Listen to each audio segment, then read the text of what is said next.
Religion forces nice people to do unkind things, and also makes intelligent people say stupid things.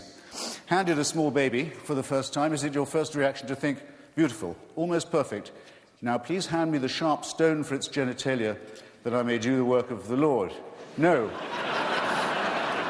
It is very self-evident in our material world. Let me ask Tony again. There are things that a normal, morally normal, even a very morally average or mediocre person would not, unprompted, do. For example, hold down their daughter at the age of 6, tear off her underwear, and cut her genitalia with a sharp stone. They wouldn't do that if they didn't think God was telling them to do it, or the mullahs, or if it's a boy, the rabbis weren't telling them to do it. One of the reasons why I have the lurid subtitle I do, my book, Religion is a Poison, is that it makes ordinary moral people, compels them, forces them, in some cases orders them, to do disgusting, wicked, unforgivable things. There's no expiation for the generations of misery and suffering that religion has inflicted in this way and continues to inflict, and I still haven't heard enough apology for it. Rabbi, you want to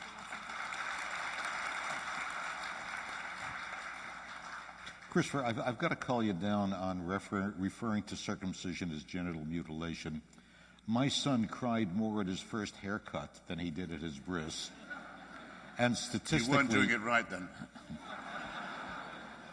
Statistically, the only long-term effect that it seems to have on people is it increases their chances of winning a Nobel Prize. I can't find the compulsory mutilation of the genitals of children a subject for humor in that way, or flippancy in that way. Maimonides says very plainly that it's designed to repress sexual pleasure, to deprive a male child as far as possible of the opportunity of that. The full excision, not just the snip or the full mandatory covenant is fantastically painful, leads to trauma, leads to the dulling of the sexual relationship, and can be in itself life-threatening at that moment. We have the records, I can show them to you, of hundreds and hundreds and hundreds in the United States of boy babies who've died or had life-threatening infections as a result of this disgusting practice. That a person as humane as yourself can sit here and think of that as a fit subject for humor shows what I mean. Religion makes morally normal people say and do disgusting and wicked things, and you've just proved my point for me. Shame on you for saying what you just said. Shame on you for saying it about your own son, my God. Let's move on. Yes, let's. What next? Cutting the labia of little girls. At least Judaism doesn't do that. This is a question. What if a Muslim was to say to you just now, my little girl cried more at her first haircut than when I cut off her clitoris? What would you think of me if I was to say such a disgusting thing? Well, remember, we are not talking about detail here.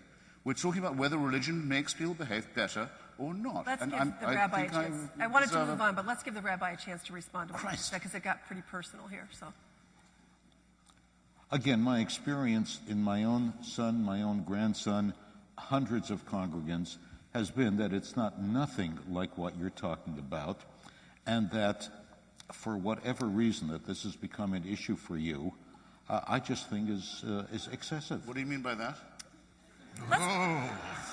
What do you mean by that? That I'm more personally... There was an undertone of innuendo to this. Let's bring it on. No, there's no innuendo there. What I'm saying is, sure.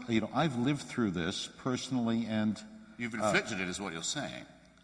I've been what? You've inflicted it, or officiated at it, is what you're saying, isn't it? Well, officiated, yes. Inflicted, no. Forget Maimonides. Maimonides has his hang-ups about that. I should forget Maimonides. Since when do you say that? Because on issues of sexuality, Maimonides has some very medieval ideas. Genital mutilation is no joke.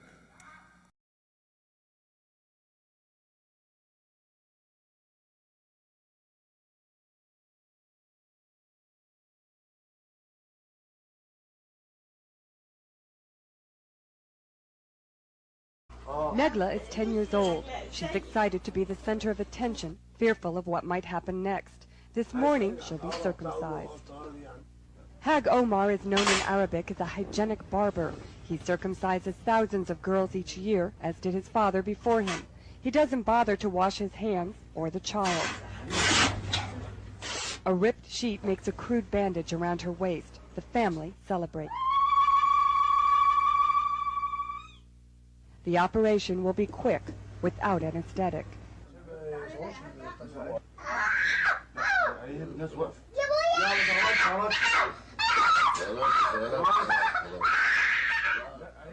Shame on you, chides the barber. It's finished. Soon you can get up and go play. Officially, the Egyptian government condemns female genital mutilation, but it turns a blind eye to the practice. Studies show 80 to 90% of lower-income girls are circumcised, usually in unhygienic operations that can lead to infection and severe blood loss. "Daddy, Daddy," screams Negla. "There is a sin upon all of you." Negla's family fears that without circumcision, she'll become sexually promiscuous. It's a tradition, a cleansing. Some girls come to me with a big clitoris, which creates friction, so that girl gets hot and excited. She's boiling. But when you take it off, the sensitivity goes away and she becomes normal. Negla will be given 3 days to recover. Her severed clitoris is tied to her wrist. It's not known why Egyptians traditionally circumcise their daughters. The family believes it's part of Islam, but religious scholars disagree. It's almost unheard of in other Islamic countries. It is, however, widespread in much of Africa, and experts say it may date in Egypt from pharaonic times. "I was terrified," says Negla's older sister of her own circumcision. Prompted by her parents, she adds, "It's a tradition. We're used to it." Negla's best friend, circumcised last year at age 9, comes to offer support, but the little girl can't seem to find comfort. "I want you to know, Daddy, that I didn't want to be circumcised, and you did it to me." Her family chides her gently. "Don't be a brat," her grandmother calls. "It's over," says her father. "Be brave, Negla. Be brave." Gail Young, CNN, Cairo. And that's why I'm right, I think, in saying that religion, so far from making people behave better, has always been responsible for making them behave very much worse in barbaric, arcane, elaborate ways that no morally normal person would ever allow. And we would be better if we outgrew this barbaric cultism.